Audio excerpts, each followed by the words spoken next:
This is the Ascend Your Success podcast, and here's your host, Wyatt Reed. What's going on, guys? My name is Wyatt Reed, and this is the Ascend Your Success podcast. And today I get to talk to my friend Jeremy Beland, and he's going to tell us about how to use a little bit of a different disposition strategy and get bigger and better contracts using bigger and better sales tactics, right?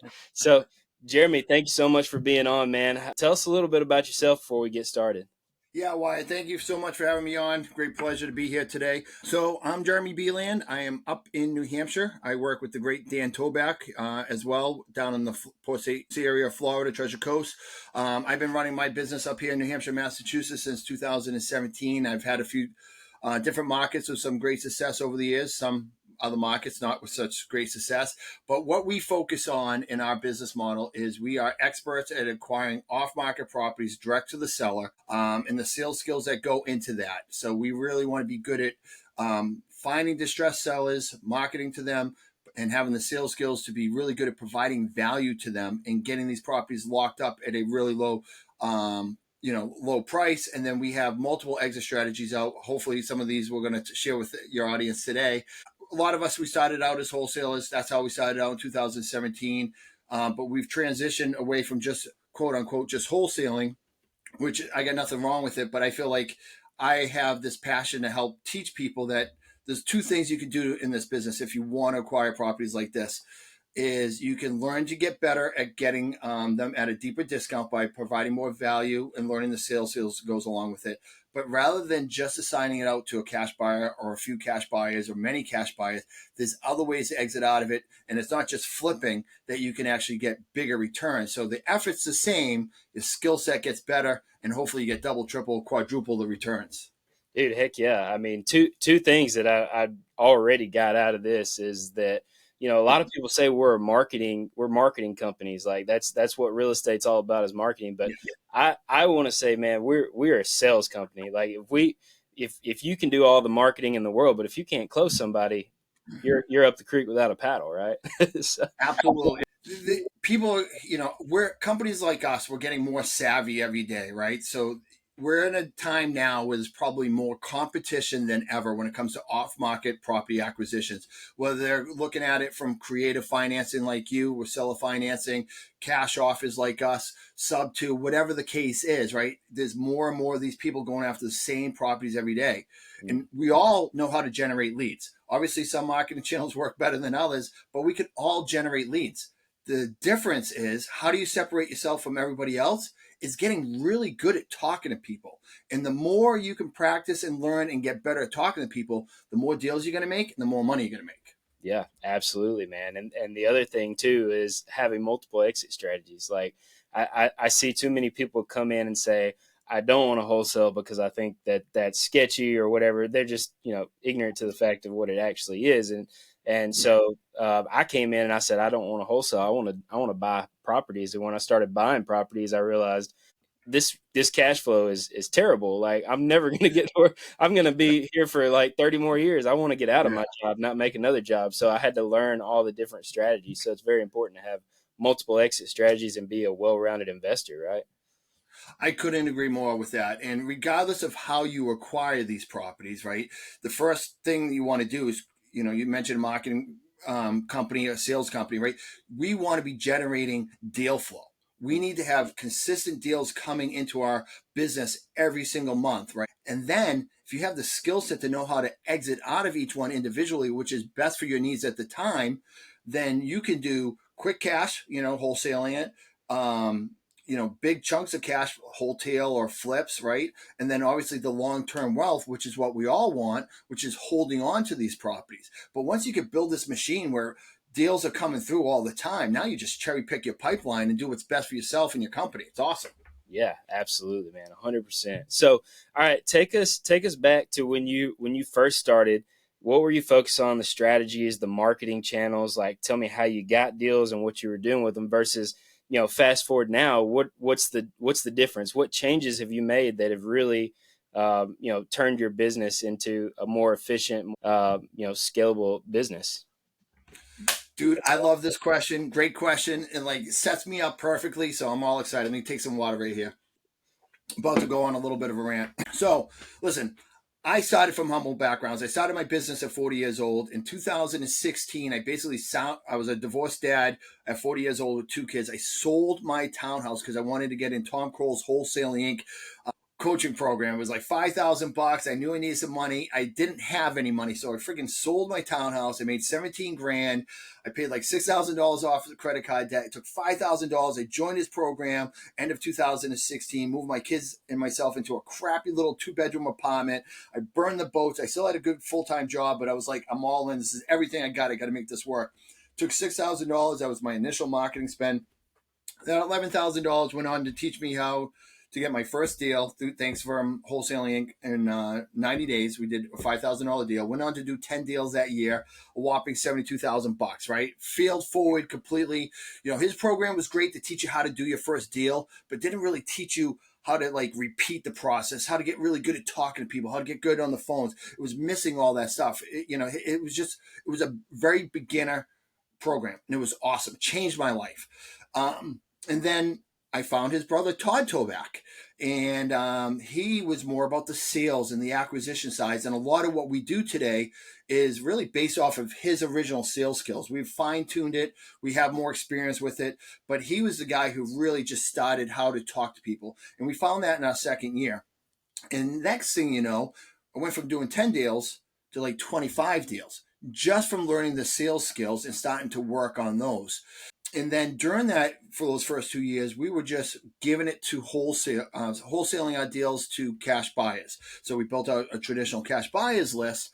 And then we would get into the trap, what we call a CBE, a cash buyer employee. Even though I had a large group of buyers that I could work with, there was always these few buyers that you knew could perform. And then because we were so, I guess, motivated sellers ourselves at the time because we were living deal to deal, right? And it was just like, oh, I got a deal on a contract. I'm going to go to this guy because I know I can get 20 grand and get it sold right away, right? And we used to do that kind of stuff. And then he'd nickel and dime me. And then all of a sudden he was like, well, I don't want that deal. And then I'd be like, okay. And I don't know, to make a long story short, we started just kind of fall into this trap of depending on a few guys. And then every time we took a step away and really marketed out to our groups, we realized we were getting bigger chunks of change.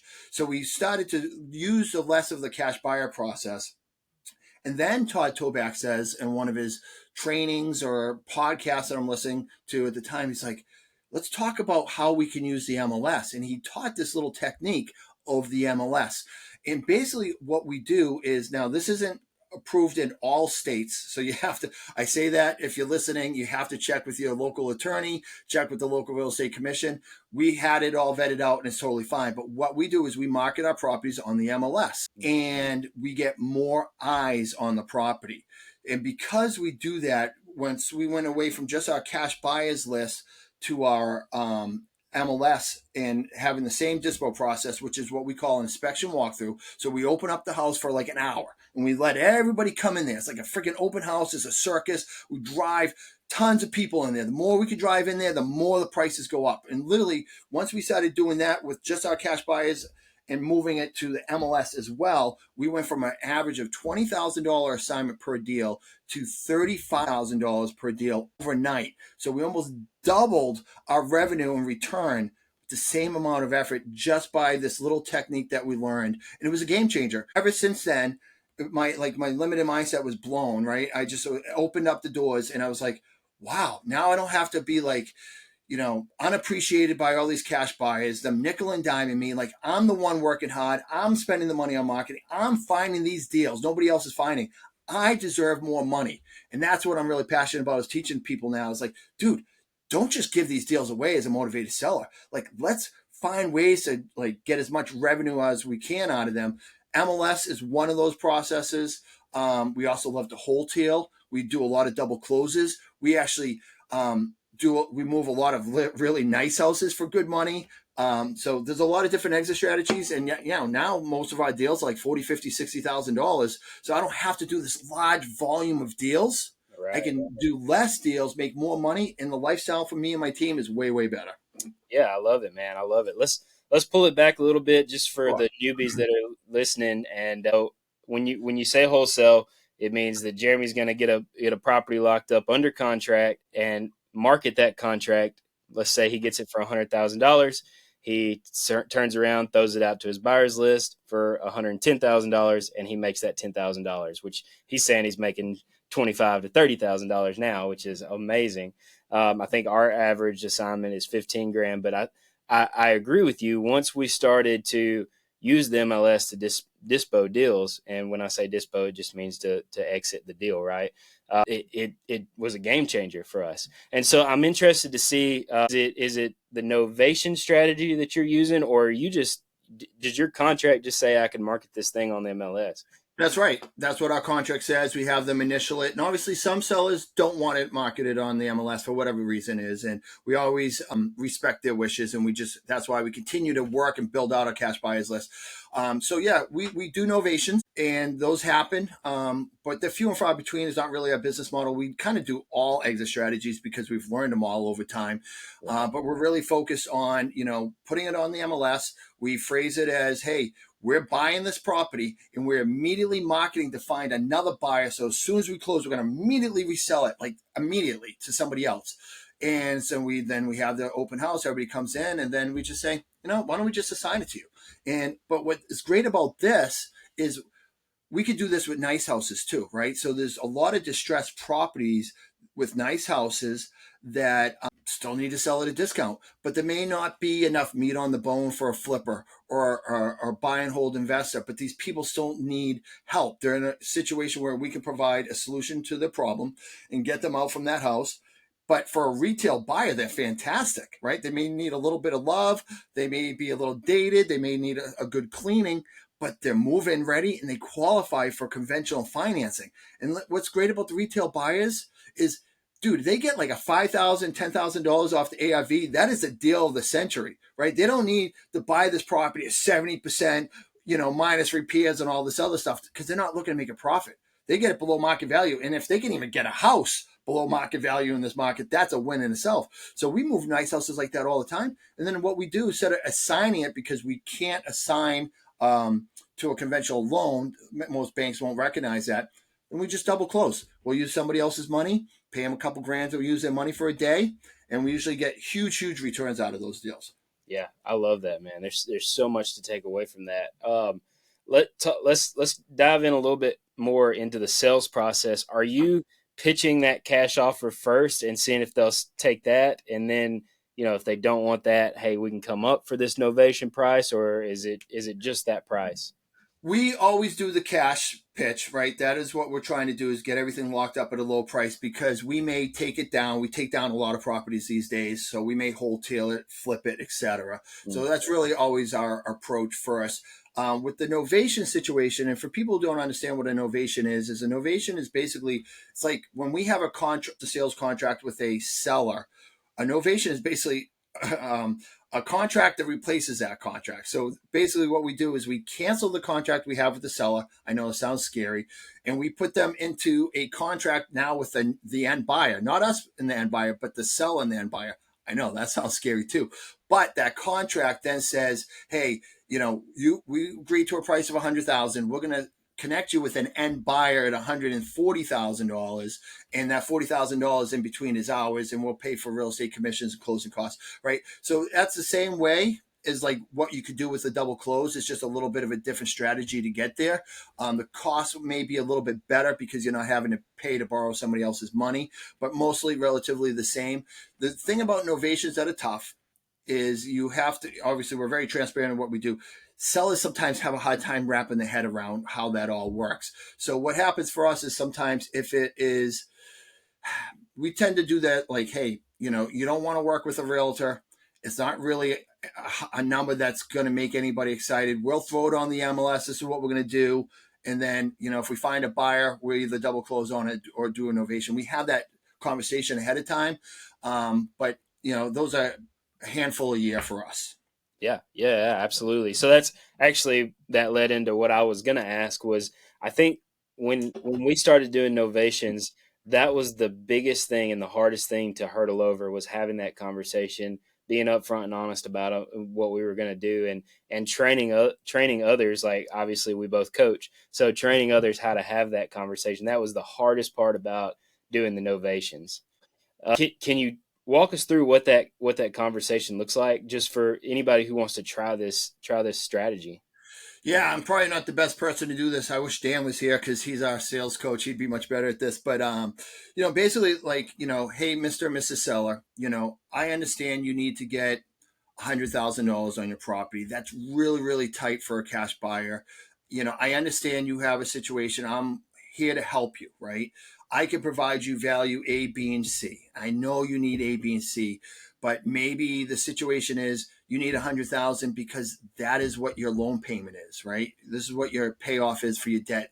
We really need to be at $80,000, but because you don't have the $20,000 to bring to the table, you're stuck at 100. What we could do is we're going to market your property on the MLS. All right. We're going to take your contract. We're going to put it on the MLS. We're going to have an inspection walkthrough.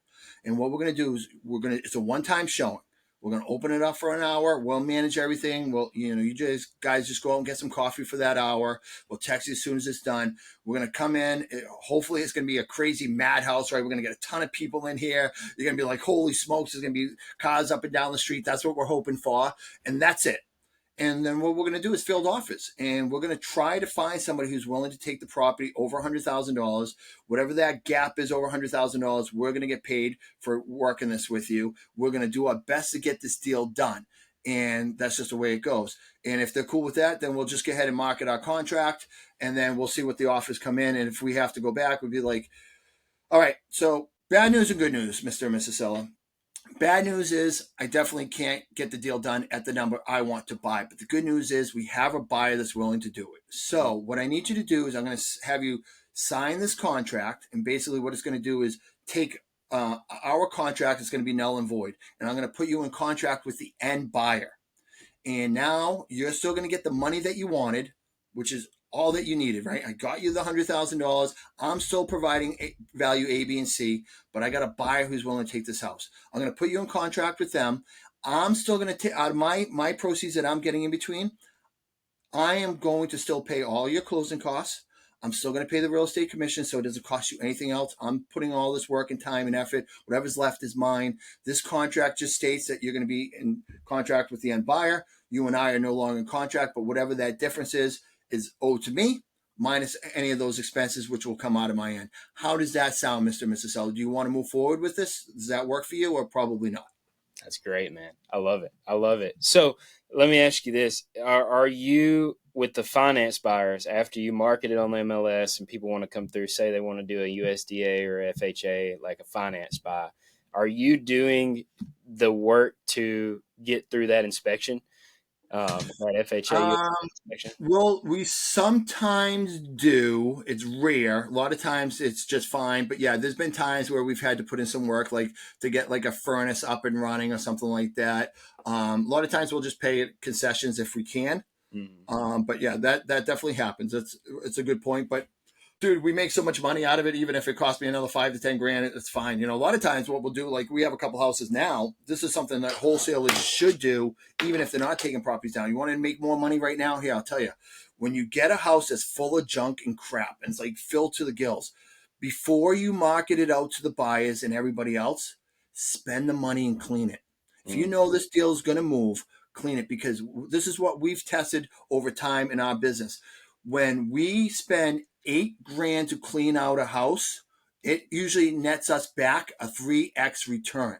For some reason, when the house is full of junk and stuff, the buyers come in it, all they can think is dumps is cost, and it makes their price go down.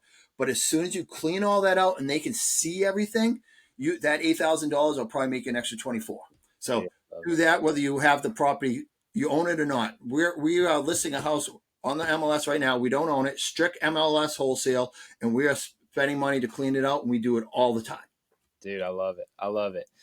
So we've got about 10 minutes left, and I've got some fire. Yeah, I got some fire questions for you. But before I do that, oftentimes like there are things that I miss or things that I leave out. Is there anything that you want to just relate to this audience about the way that you do things, or anything like that I missed that you want to definitely talk about?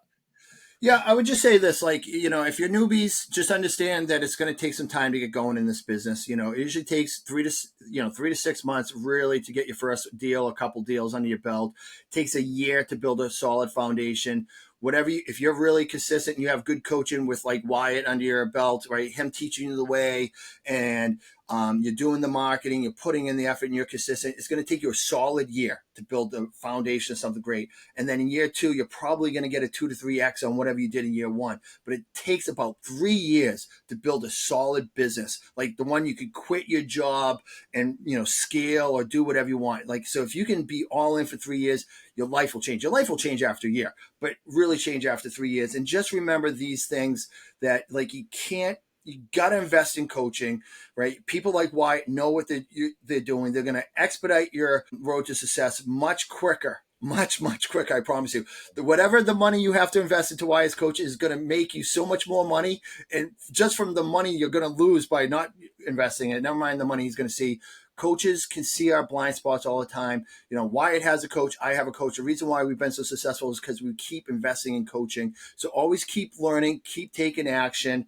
Just be patient with yourself and get really good at talking to sellers. The better you can, I understand you did sales, right? But sales, business to business, direct marketing, or selling solar is completely different than when you're talking to a distressed seller who's emotional, irrational, going through a really hard time, maybe depressed, right? These people are different, and there's a very niche nuance of expertise that goes into there. My guys are really good at talking to them. They went through years of training, like years of training. So you could go into a coaching program and get really good in a year, but it would take a couple years of this training to get really, really good. And then if you could get like Wyatt, where you're really good at talking to people and getting properties under contract, and then start to learn all those exit strategies to maximize your revenue on the back end, dude, talk about a life of freedom. That's what it's all about. Dude, I love it. I love it, dude. Yeah, my sales coach, Claude Diamond, he always says that people make big decisions emotionally. The people that we work with, the sellers that we work with. So learning how to get in and have an actual conversation instead of sounding like you're reading off a script. Sales is so vitally important, and it's not just getting in and reading off of a script and getting as much information as possible and then getting out. You've got to understand what these people are going through. You've got to essentially be a therapist, find out be a doctor, find out what's going on. What's wrong. Let me help you. We call it being a consultant, being a friend, right? If you just had a friend that was in need and trouble, you'd go in there, right? You come in from a place of empathy and trying to understand and learn about this person, but this person doesn't know you from a hole in the wall. They could be completely embarrassed about the situation. They could be depressed. Like, they're going to just open up about, hey, yeah, man, I'm 4 months behind on my mortgage payment. I'm the dad of the year, right? That's hard for somebody to talk about, right? But you need that information. So to learn how to do that. And then you have these other people who are habitual procrastinators, and you have to like move them along like you're a parent giving tough love, like, here, we're here to help you, but I need to keep kicking you in the butt and get them from the, ghosting you and missing deadlines and everything. There's so much into it people don't understand. And, even just how to get people to come out of ghosting, right? There's certain nuances that you could do, certain techniques that will make you tens of thousands of dollars a year just from reviving people who ghost you, where a lot of people don't know how to do this, but people like you and I do, because we've been taught and learned, and now we can teach others. But other people just try to figure it out themselves because, hey man, I sold solar, or I used to sell business to business and I was great at it. Well, okay, well, good luck dealing with somebody who's emotional. Right. It's not a bottom line thing. Well, dude, you've got me sold. So let me ask you this, because you're a coach, obviously. Tell me, if I'm a new beginner, like, how do I work with you, and what am I going to learn from working with you? Well, I appreciate you asking. So listen, we're all about teaching everybody how to talk to sellers. Whether, we work with people that are already established, that have their own acquisition guys that come in and we train their acquisition guys. We work with realtors as well, real estate agents as well. Or if you're a newbie looking to just start up your business, we'll work with you all that.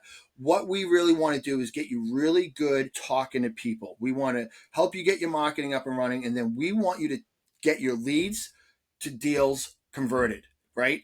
So again, we can all generate leads, but the conversion ratio from the money you're spending and converting it to actual revenue that expertise in there takes a lot of practice, time, and coaching and learning. And you have to learn, practice, and learn, practice, repeat, learn, practice, repeat, and then we'll teach you all these exit strategies out of it. So you come, we're REI Freedom. If you join our Facebook group, REI Freedom, come there, connect with us. We give a lot of free content out there all the time. In there too, as well, is our top 5 sales techniques of how to talk to sellers to get bigger deals, more deals with less cancellations, so you can have those better conversions. Nobody wants to spend $10,000 on marketing and have nothing to show for it. We want to teach you to spend $10,000 and make $100,000 out of that, right? That's what we're all about. So if you go in there, you learn those sales techniques. It's free. We give everything away for free. Our coaching's not for free, but a lot of other stuff it is. Freedom through real estate investing, right? That's what we do here, right? Well, however that looks for you, time freedom, financial freedom, all of the above.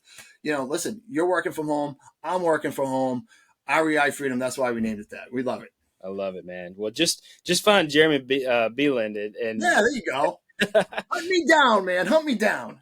Let's go. Well, hey, before I let you go, are there any sales books that you've read that you think, hey, people would really? Heck, yes. I'm glad you asked.